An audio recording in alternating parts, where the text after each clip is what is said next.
Welcome to The Explainer. Today, we're doing something a little different. We're stepping back in time to a single, crucial day in Vietnamese history.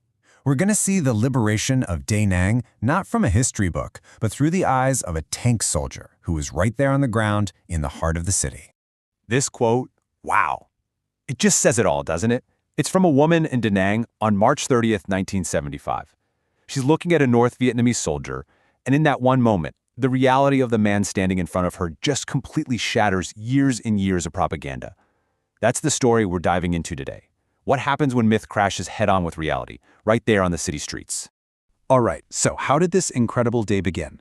Well, it wasn't with a huge battle. As the sun came up, our narrator and his tank unit got their orders for the morning.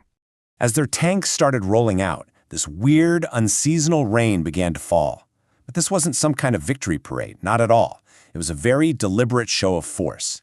The idea was to do two things at once: show any enemy fighters still hiding that they meant business, and, just as important, project a sense of calm and order for the people of a city that had just been completely turned upside down.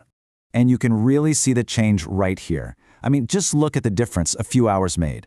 The day before, Da Nang was a ghost town, totally silent, filled with uncertainty. But by the morning of the 30th, people were coming back out. The city was cautiously, carefully coming back to life. So, the tanks are rumbling through these newly crowded streets, and the soldiers inside? Well, they're looking out and seeing a little bit of everything. A real mix of human reactions. Yeah, this was definitely not a simple hero's welcome. You had some people waving, for sure, but for every person waving, there was someone else just watching, with guarded eyes full of doubt. You have to understand, this was a city holding its breath, trying to figure out what was happening. And to really get why they were so suspicious, you've got to understand what Da Nang was. It wasn't just any city. For generations, it was a fortress, a symbol of French and then South Vietnamese power.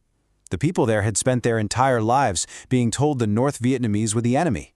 So these soldiers weren't just liberators. To many, they were total strangers from another world.